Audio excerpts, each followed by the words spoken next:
नमस्कार। Today Bihar news के digital platform पर इस वक्त आप मुझे देख रहे हैं। मेरा नाम है प्रकाश सिंह। बिहार में विधानसभा का चुनाव है, मतलब कि ये चुनावी साल है और इस चुनावी साल में जातियों की गणना केंद्र की सरकार कराएगी, इस बात पर मुहर केंद्र सरकार के कैबिनेट ने लगा दिया है। लेकिन बात जब बिहार की राजनीति की जाएगी तब तो यह कहा जाएगा कि बिहार की सरकार ने पहले ही जाति आधारित गणना करा लिया है। बिहार में किस जाति के कितने वोटर हैं, इस बात की गिनती पहले ही हो गई है। बिहार सरकार ने अपने खर्च पर कराया है और अब बिहार चुनाव में जातियों को गोलबंद करने की रणनीति जो है वो बनानी शुरू कर दी गई है। हम बात करने जा रहे हैं राजपूत समाज की। देखिए, बिहार में राजपूतों की भी एक अच्छी खासी आबादी है और राजपूत जाति के लोग जो हैं बीजेपी के कोर वोटर माने जाते हैं। बीजेपी के साथ कदम से कदम मिलाकर चलने वाले जो हैं वो जाति के लोग माने जाते हैं। मतलब राजपूतों की जुटान जो है जब भी होती है तो भगवा रंग नजर आता है, भाजपा का झंडा नजर आता है। लेकिन इस चुनावी साल में अब हम आपको बताने जा रहे हैं कि ये कलर, ये तेवर सब बदलने वाला है। देखिए, भारतीय जनता पार्टी से बिहार में नाराजगी बहुत है। नाराजगी जातीय तौर पर हिस्सेदारी को लेकर भी है। अब देखिए, लोकसभा में बिहार से कुल 6 एमपी जीत कर गए हैं जो राजपूत जाति के हैं। अब मोदी जी का जो कैबिनेट है उसमें बिहार से कितने राजपूत हैं, इस बात पर सवाल है। सवाल उठना भी लाजमी है। और देखिए, दूसरी ओर तेजस्वी यादव, देखिए युवा चेहरे हैं, ऊर्जावान चेहरे हैं। बिहार में जो है वो पूरा ऊर्जा इस वक्त उनका दिख रहा है। वो कहते हैं कि राजपूतों के साथ अन्याय हम बर्दाश्त नहीं कर सकते। हम तो A to Z वाली बात करते हैं। राजपूत भी हमारे हैं और ये राजपूत जाति के लोगों को समझना होगा कि भाजपा उन्हें पिछलग्गू बना रही है। अब बिहार में देखिए, राजद के जो प्रदेश अध्यक्ष हैं वो भी राजपूत जाति के हैं। बिहार में राजपूतों को साधने की हर संभव कोशिश तेजस्वी हो या लालू हमेशा करते हैं, लेकिन असल में जो है वो राजपूत जाति के जो लोग हैं वो भाजपा के कोर माने जाते हैं। लेकिन देखिए, इसमें बिहार में एक और चेहरे की चर्चा हो रही है, शैलेंद्र प्रताप सिंह। अब इनकी चर्चा क्यों हो रही है, जरा ये समझिए। हाल ही में बाबू वीर कुंवर सिंह का जब विजयोत्सव पटना में मनाया गया तो उस मंच पर तेजस्वी यादव नजर आए और वो मंच जो है वो राजपूतों का था। समझ रहे हैं इस बात को? राजपूतों का मंच था। उस मंच पर तेजस्वी यादव की मौजूदगी थी। अब देखिए, इस मौजूदगी को लेकर जो है वो बिहार की राजनीति में कई मायने हैं। मायने ये कि क्या शैलेंद्र प्रताप जो हैं वो अब तेजस्वी के खास हो चुके हैं? क्या तेजस्वी यादव के सामने जो राजपूतों की भीड़ जुटी थी, जो शैलेंद्र प्रताप ने जुटा दिया था, इससे बिहार की राजनीति में, बिहार के चुनाव पर भी असर होगा? अब बिहार में भारतीय जनता पार्टी के कोटे से राजपूत जाति के मंत्री हैं, लेकिन क्या उन्हें वो जगह मिली? बिहार में यह माना जाता है कि देखिए, राजपूत चाहे जो हो जाए वो ना बटेंगे ना टूटेंगे, वो भाजपा के साथ रहेंगे। लेकिन पटना में विजयोत्सव के दौरान अब भीड़ की एक तस्वीर हम आपको दिखा भी दे रहे हैं, एक झलक ये देख भी लीजिए। ये इस झलक में देखिए, मंच पर तेजस्वी प्रसाद है, तेजस्वी यादव। आप इस भीड़ की अंदाजा लगाइए कि ये तेजस्वी यादव के लिए जो बेताब भीड़ आपके सामने बैठा हुआ है, जो मंच पर तेजस्वी यादव इस वक्त नजर आ रहे हैं, इस भीड़ से ही तो, इस तस्वीर से ही तो बिहार की राजनीति पर असर पड़ेगा। अब देखिए, एक वक्त में राजपूत समाज का जो है वो बहुत जबरदस्त प्रभाव था। लालू यादव के पहले कार्यकाल की बात करें तो उनके मंत्रिमंडल में 9 राजपूत मंत्री थे।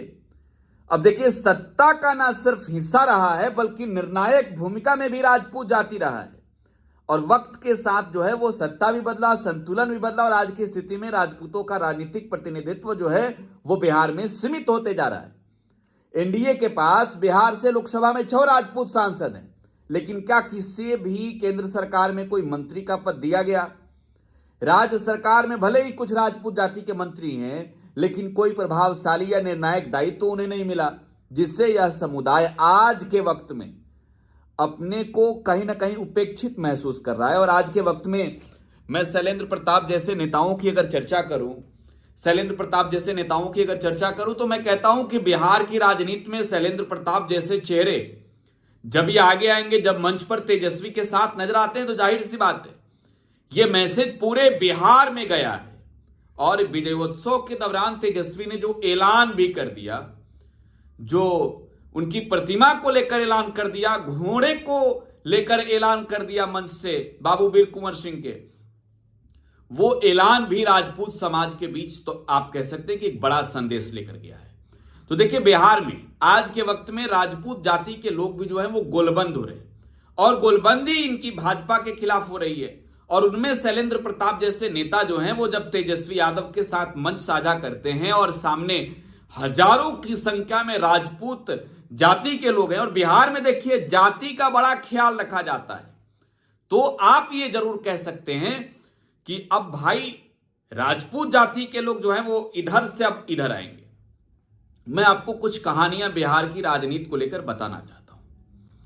देखिए बिहार में लोकसभा का चुनाव हुआ, परिणाम आया, राजपूत जाति से ही आने वाले भाजपा के कद्दावर नेता की हार हो गई और उस हार के बाद जिम्मेवारी भी कसी जाने लगी। लेकिन देखिए उस बीच से भी एक आवाज आई। अब सवाल यह है कि जिम्मेवार कौन? मैं नाम भी बता देता हूं, दो नाम बता देता हूं आपको। देखिए औरंगाबाद लोकसभा सीट से राजपूत जाति के कैंडिडेट, आरा लोकसभा सीट से राजपूत जाति के कैंडिडेट थे, लेकिन इन्हें हार का सामना इस वजह से करना पड़ा कि राजपूत समाज के उत्थान के लिए दल काम नहीं कर रहा है। देखिए आपको बता दें, सुदामा प्रसाद चुनाव जीत गए आरा से, और औरंगाबाद सीट से जो है वो चुनाव आरजेडी जीत गई। अभय सिन्हा चुनाव जीत गए, कुशवाहा जाति से आते हैं। और काराकाट जो सीट है जहां उपेंद्र कुशवाहा चुनाव लड़े, जहां भी राजपूतों की एक बड़ी आबादी है, वो सीट भी एनडीए हार गई। तो इन 3 सीटों के हारने के पीछे का सीधा वजह यह है कि राजपूत जाति के लोग जो है वो बदला लेना चाहते हैं। अब भाई पिछले कैबिनेट में कितने लोगों को जगह मिली बिहार से?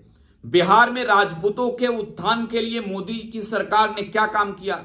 नीतीश कुमार के मंत्रिमंडल में राजपूत जाति के लोगों को कितना तवज्जो दिया गया? अगर तवज्जो दी गई तो कितनी महत्वपूर्ण विभागें इन्हें हस्तांतरित किया गया। बिहार में राजपूत समाज के लोग जो हैं वो आज के वक्त में कहीं ना कहीं एनडीए से जरूर उपेक्षित महसूस कर रहे हैं। वो महसूस भी ये करते हैं कि हम एनडीए के आज के वक्त में गुलाम के जैसे बन के रह गए। एनडीए के नेता भी जान रहे हैं कि भाई ये जाएंगे कहां, वोट तो ये हमको ही देंगे, साथ तो ये हमारे ही हैं। लेकिन अभी बिहार के लिए चुनावी साल है, ये 2025 है भाई।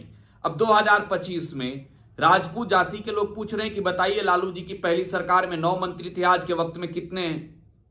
समय के साथ सत्ता बदल रहा है, समय के साथ हमारी संख्याएं घटा दी जा रही है।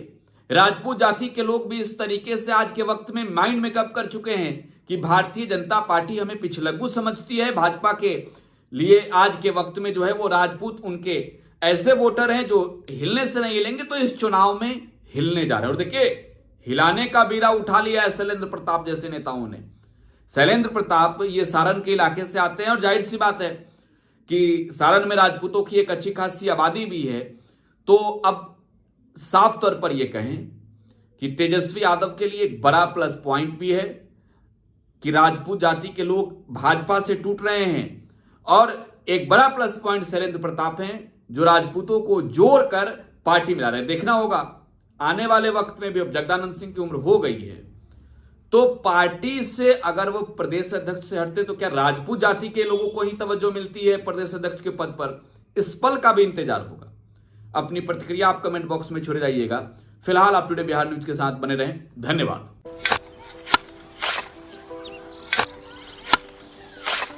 नई का साल मुबारक हो चाचा। हाँ मुबारक। जब तक ये सरकार बा तब तक नया साल मुबारक। कहाँ का बात करत बाड़? बात ई बा, साल चाहे नया होके दिन चाहे, हमार जिंदगी में तो बस दुख है, दुख बा। बाढ़ के समस्या 10 का 10 बा। फसल बर्बाद हो जाला या ऑन पॉन बिक जाला, ना कोई उपाय बा ना कोई राहत। बात तो सच बा चाचा, फिर से बाहर जाए के सोचे के पड़ रहा है। इस सरकार से कुछ ना हुई। कबू कबू तो लागेला हमरे मजदूरन की जिंदगी में कोनो नया साल सच में मुबारक हुई। नया साल तो तब मुबारक हुई जब नई सरकार आई। बात तो सही बा चाचा।